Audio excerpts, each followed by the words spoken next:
Good evening, everyone. My name is Paul. I'm just going to walk you through economic growth, including looking at trade and FIPA deals with Canada, because it's a key market of growth. It's in the key area that the government of Canada should be focusing on in terms of trade and exports. I'll look at the size of India is on my agenda. I'll look at issues, and I'll look at Canadian-Indian combined trade and investments. So let's look at India in general. India, in population size, the second largest country in the world, but its GDP now is in the top 10 in the world now, and it's growing at a clip of about 7.5 to 7.6% a year per annum. It's a key economy that basically Canada's only scratched the surface on in terms of trade. It's an area that there needs to be some focus on, and that's why I wanted to kind of do this presentation to highlight it. If you look at growth rates, and you look at where we are, China for the last decade or so led a lot of the growth rates.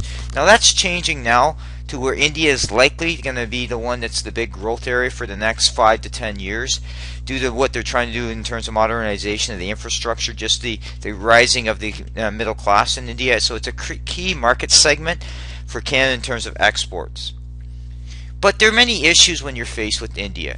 India is not an easy country to do business, and the new Prime Minister is really trying to clamp down on areas like anti-corruption, because a lot of cases to do business in India, you almost have to work with officials and have some sort of payment program to kind of get business going in those areas. That's an ethical dilemma for a lot of companies. They don't really want to get into playing that way. So India's is looking at cleaning up the anti-corruptions and the payouts. They're looking at programs in terms of how do you make it more accessible for foreign direct investment to get into key provincial areas, key jurisdictions, because there's been problems with doing that.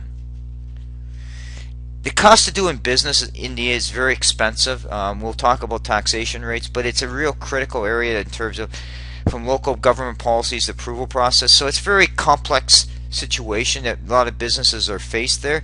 So in essence, what basically the new Prime Minister is trying to bring in reforms that make it the ease of business to come back into India to look at to expand in there. Taxations is a key area. Canada, for example, our taxations on a combined corporate tax rate for provincial federally is about 26.5%. If you look at India, they tax basically between domestic and foreign entities. So if you're a foreign entity going into India, your taxable income is going to be based on a 40% rate. That's pretty expensive.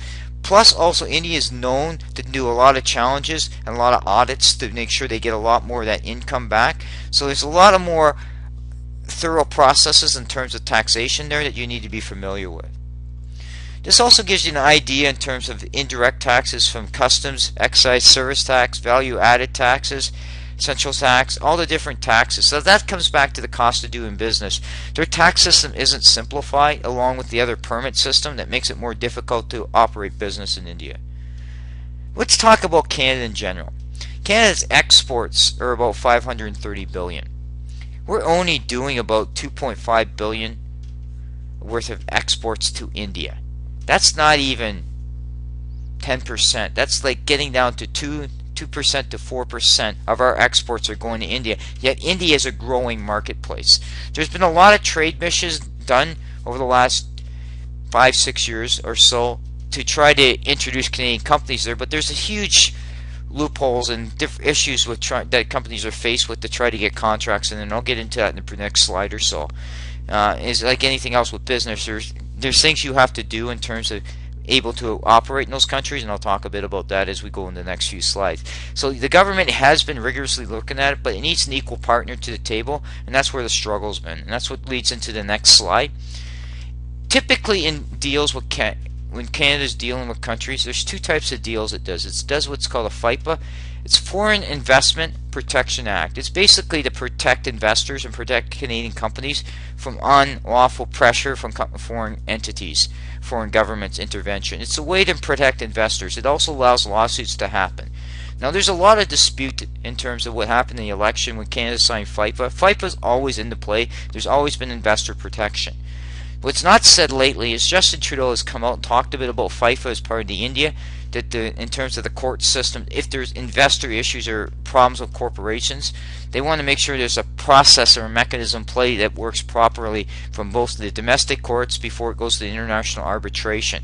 India doesn't want to seem to agree on the FIPA in terms of the court litigation area, and that's an area that's causing a lot of problems because usually what Canada likes to start with, and most countries do, is they want to get a FIPA agreement in place first before they look at any sort of trade agreement because it provides that protection. Now, there's a lot of dispute when people talk about trade deals, but a lot of cases what they don't understand is how complex these deals are, how you have to give something up to get something in return. So there's a lot of negotiation there, but there's also a lot of rules to put in to protect people. That's what they're designed for. They want to promote trade, but they want to ensure there's protection in there. Now, this presentation was done to give you a kind of insight into India, the growth market. It's also to let you know that it's not very easy still to get into India, and yet that's an area that Justin Trudeau has talked about in terms of looking at expanding exports. But there has to be a comprehensive strategy how you're going to do it, but you also have to have an equal partner to the table in order to expand that business. Thank you.